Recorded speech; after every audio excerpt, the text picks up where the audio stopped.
Acho que a gente hoje tem um tema muito legal quando a gente fala de gestão de pessoas e depois voltando um pouquinho para a parte de processos, pensando muito, né, no formato, principalmente da parte logística, como é controlar e de que forma que a gente consegue controlar o turnover dentro do segmento de transporte, principalmente na parte dos motoristas.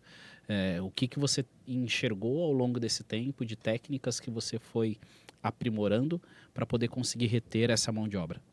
Cara, primeiro eu tive que entender as diferenças das funções. Enquanto eu era motorista, eu tinha uma visão da empresa como um todo. Eu tinha uma visão do meu time, do meu nível, da galera que eu trabalhava no dia a dia. Então eu era um dos caras que criticava muito a gestão também. E aí um dia eu parei e pensei, poxa, ao invés de eu criticar, eu preciso entender como é que funciona e aprender a fazer isso também.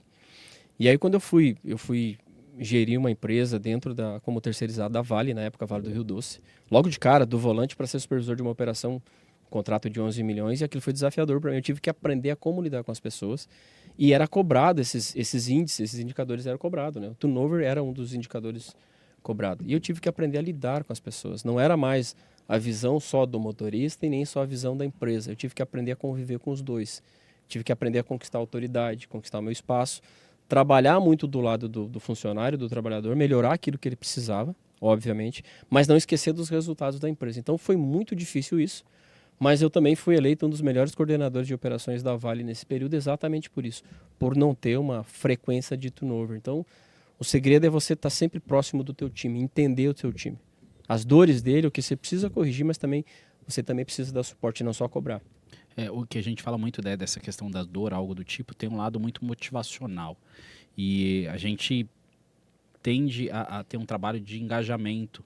E aí, quando a gente fala do motorista ou dos caras operacionais, como que você entende dentro desse setor tentar garantir que essa motivação e esse engajamento aconteça, porque eu acho que isso é reflexo muito do turnover, né? Cara, os estudos mais recentes revelam isso também, que não é comprovado que é a inteligência emocional é o que resolve o problema. Você não tem isso comprovado. Então, o que, que eu aprendi e sempre apliquei? Você tem que convidar as pessoas para um projeto.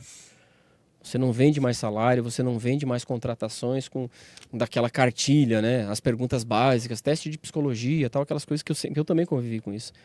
Para mim, o que funciona é você sentar com a pessoa, dependendo da escala e da quantidade, obviamente, tem que permear para a tua equipe como fazer isso, tua equipe de recrutamento, por exemplo.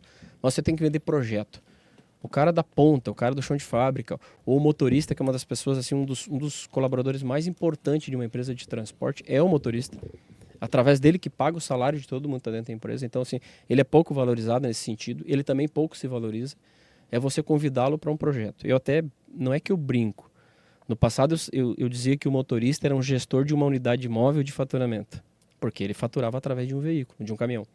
O cara dirige um veículo de 1,5 milhão e ganha 5 mil reais por mês.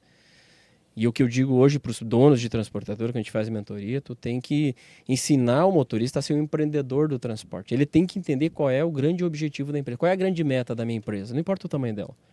Não é só faturar milhões. Qual é o grande objetivo dela? Aí o gestor também tem que devolver isso. Se a minha meta é faturar 10 milhões com resultado, com o ROI ou alguma coisa no sentido de 10, 15%, custa eu tirar 1% e distribuir para a minha equipe, o cara tem que fazer parte disso. Então vender projeto é mais trabalhoso, é mais desafiador, mas quando tu olha no olho da tua equipe e vende esse projeto, esse cara briga por ti.